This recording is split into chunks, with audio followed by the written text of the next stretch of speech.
His restaurant has won Restaurant of the Year. I hear they got some tasty burgers. I ain't never had one myself. Please welcome #Hottie Rueben Riffel. Who the hell is that? You remember your business partner, don't you, Brett? Chef Rueben Riffel. I'm really not interested. Rueben Riffel.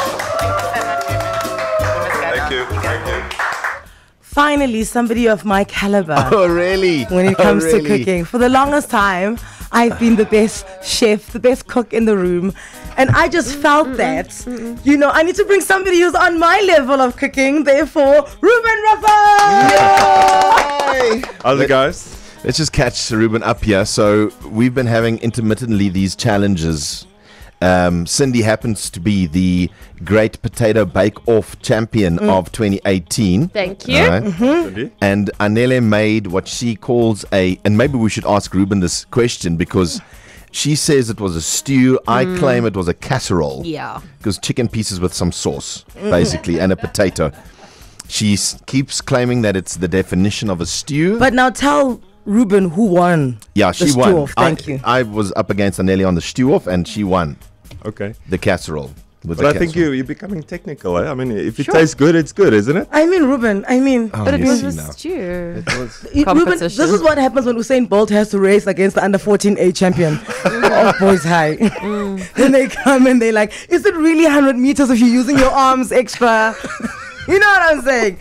Either way, the man is in here. And what is so fascinating for me is you are the go-to guy in the country at the moment when it comes to food. Do you feel that pressure on your shoulders? You know, you always feel that pressure. Yeah. I mean, I guess that's what keeps you going. You know, you've got to try and stay on top of your game. And, you know, sometimes you feel you've lost it a little bit and then you've just got to keep on going again. You know, I mean, the pressure is there for a reason. I mean, it keeps you on your toes. I think you guys know that. How many recipes can one possibly think up? I mean, hasn't every kind of dish in the world been figured out by now?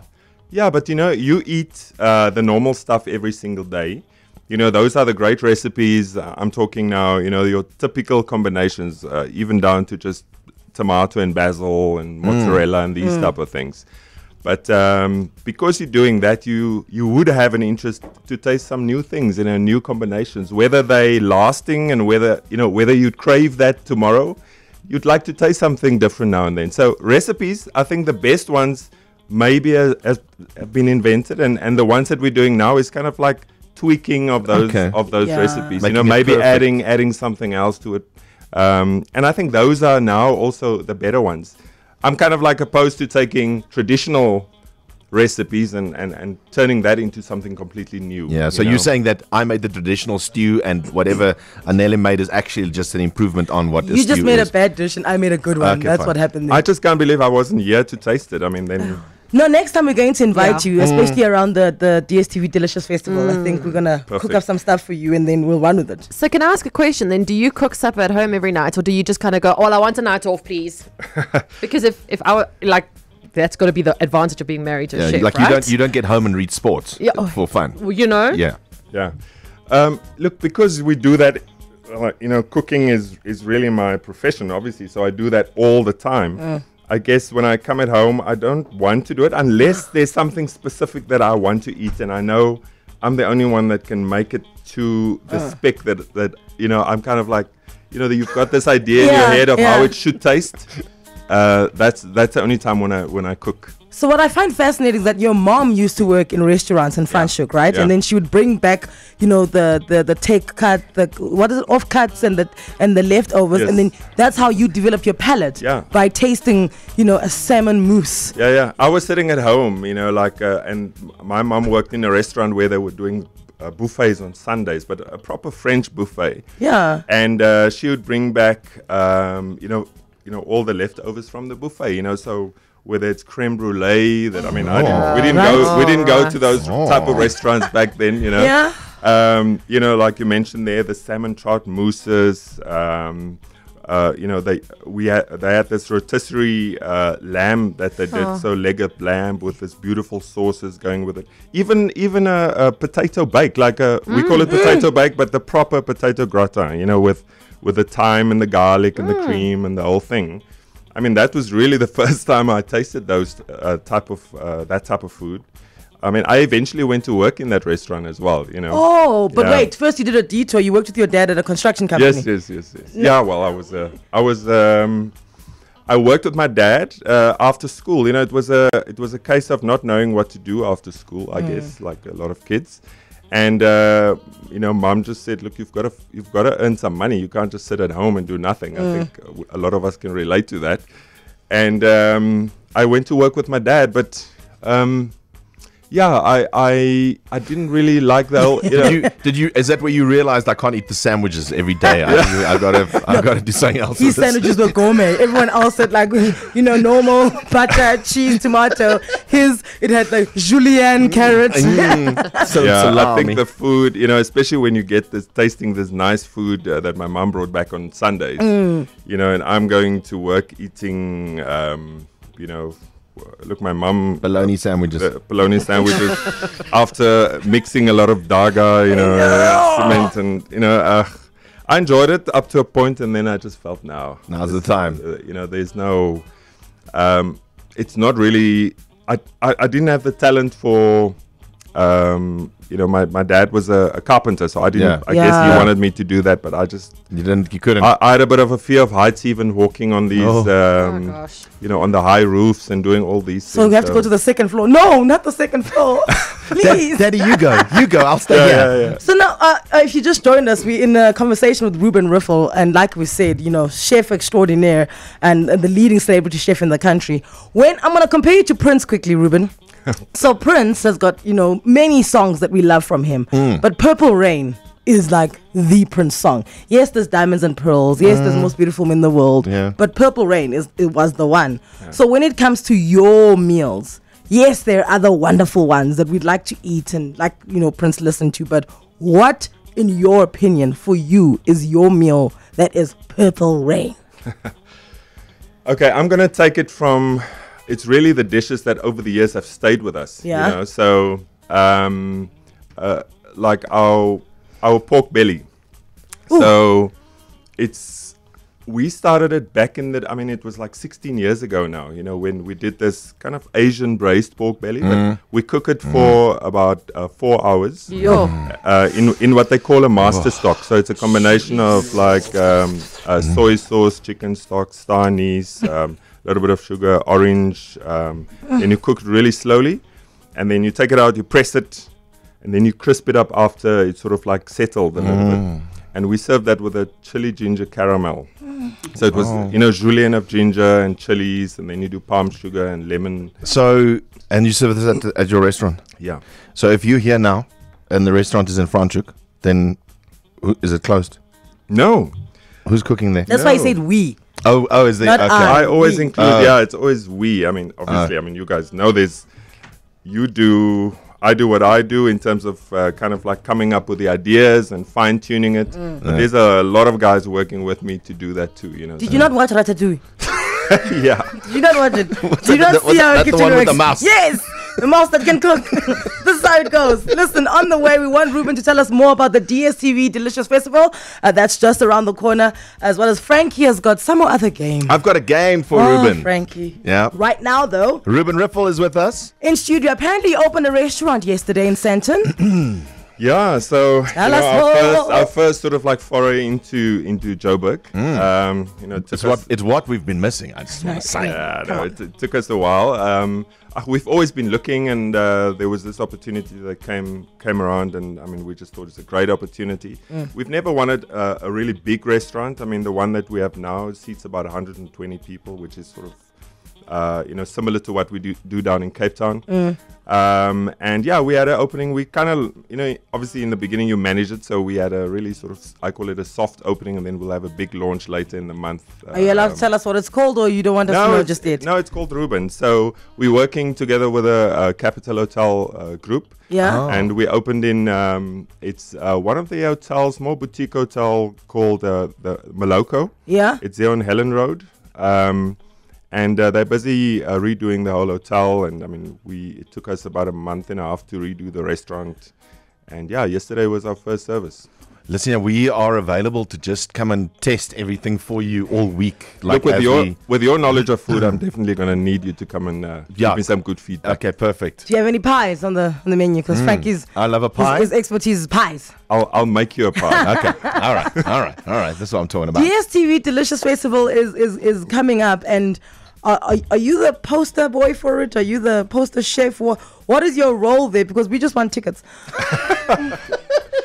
I think we can make that happen. Yes.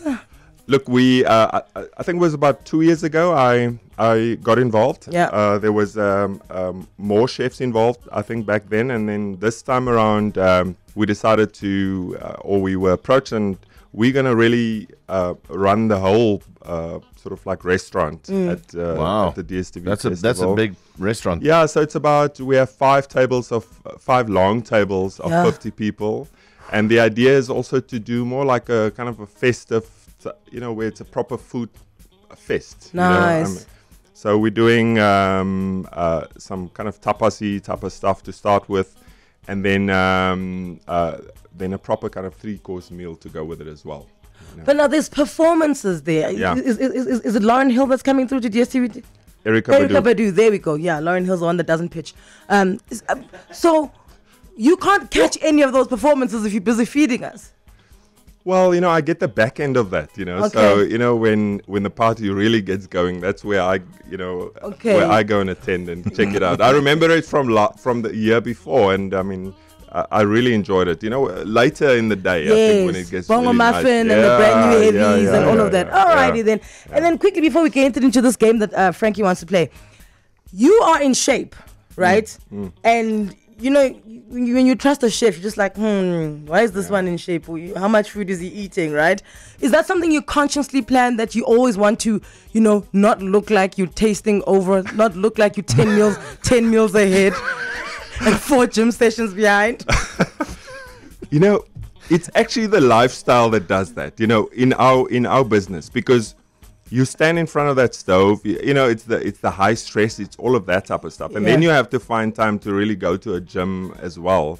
So I've reached that, I think a couple of years ago, where you just, because you get older and you get tired. I mean, for our game, you're standing in a hot kitchen. Yeah. And it's not only, service, what we call is, let's say it's dinner service from 6:30 till 9 or 10 o'clock, for example.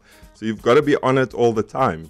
And I just found over time that I had to really go and try and stay in shape, basically. Yeah. What Ruben's trying to say is he's started outsourcing some of that hot plate cooking there. Yeah. Well, that too. That steak isn't right. I can see it from here. Eh? Johnny, I told you. Yes, chef. I told you. Yes, chef. Get that steak right. Okay, chef. Yes, chef. That's still difficult, eh? That's a tough job. You come and do it one day. No, I don't think you want me in your kitchen.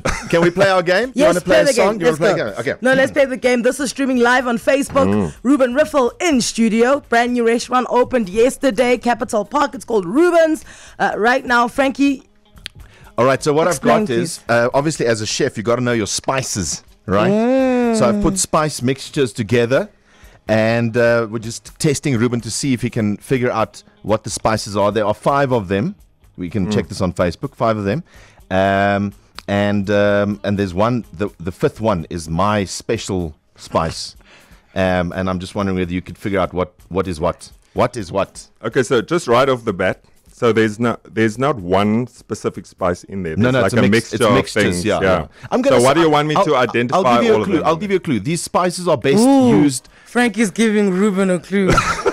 World stop. A clue or a tip? I need to get off. These are mixtures that are best used for specific dishes. Okay. All right, you got it. Okay, I get it now. Okay. Go right ahead. Taste it, Ruben. Okay. Tell us what number 1 is. Number 1. I have to smell too. I mean, Yes, go right ahead. Go for it. Do your thing, whatever you need to do.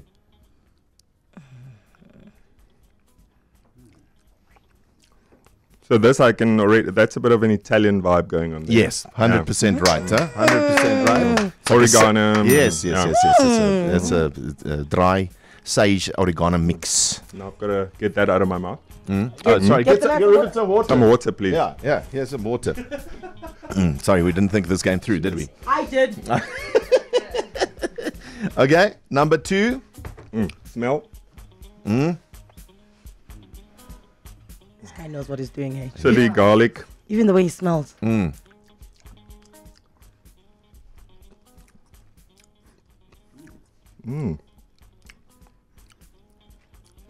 Chili, garlic, rosemary. There's some sugar in there. What would you use it for? That can go with chicken, fish. You're just going to name all the proteins now? No, aren't you? What can it go with, Frankie? Did you Veggies. say Veggies. It's a veggie mix. come on. That can also go with chicken or fish. Dude, I don't Yeah, rosemary goes very well with Yeah, chicken and alright, fish. I just alright. want to tell you that, but we know these things. Let's skip ahead to number 4. We'll skip number 3. Your special one. Number 4, and then we'll This do one? my special one. Yeah. Okay. All right, number 4, because obviously, you know, he goes in, man. He gets like in depth Where here. did this come out of your kitchen cupboard? Yeah. How long was it in there? Great question. You know, classic question, because it's been in there a long time. And Frankie doesn't respect expiry dates. How do you know? I could smell it. Is it off? Yes. It's not off, but I can smell it. It's got. It's mature. It's yeah. There's other sort of like odors in there. Pinewood. No, I don't want Ruben to taste it. That's No, how he please gets don't sick. taste it. Okay. Our insurance doesn't cover Okay. making celebrity chefs ill. Yeah, it's a fish spice. It's a Okay. fish spice. Okay, Okay. go for number 5. An Number 5 old is. fish spice. I mean, spice doesn't go off, does it? It Well, does. don't worry. There's no fish in there, so Okay. it's fine. But We can it- hope. That's the thing. It does. If Oh, you it does? keep it too long, Okay. you can't keep it too long. Okay, go for number 5. Number 5. Let's just Okay. see if you can do number 5 on this. All right. Guys. That's easy. I mean, that's chicken spice. You can see. that. Number 5. Is this number 5? Yes. Have you tasted it? Oh no, parmesan. There's parmesan in there. So I mean, that can go with pasta or chicken. I use it for my popcorn. I don't know if that's right, but I love it on my popcorn. Is that allowed, Lovely. Ruben? No, lovely. Can you do that? Definitely. And the beauty of this is, it's parmesan. It's kind of cheesy. So I mean, you'll never taste when it's off or when you've had it for 5 years. I mean, it will just get better. That's why my popcorn keeps getting better and better. Ruben is never coming back here. We'll be like, Ruben, the 947 Breakfast Club would like to have you on the show. Is that Frankie guy going to be there with his spices? Listen, congratulations on making it into Johannesburg. Thank you Ruben's very is much. open. Central Park, you said, is the hotel group? Capital Park. Capital Park. Yeah. By So it's at Moloko. the Capital Moloko. Capital Moloko. I think I'm going to definitely check that one out because, you know, You gotta just make sure. it's for the team. It's research. Yeah, no, I know. Research Yeah, yeah, purposes, really. yeah. And then obviously DSTV Delicious Festival. What are those dates? So it's the 22nd and 23rd of September. 22nd, 23rd of September. And if we're ever down in Cape Town, where are your restaurants Yeah, there? so I'm based down in Franschhoek. So you know, I live there and I've got a restaurant there, and then also at the one and only hotel in Cape Town. And then we're in a small little town called Paternoster on the west coast as Oh, well. Small little nice. boutique little place there. Really nice. If Love you it. need a break. We always need a break. That involves food. Rueben Riffle, thank you so much. Thanks, guys.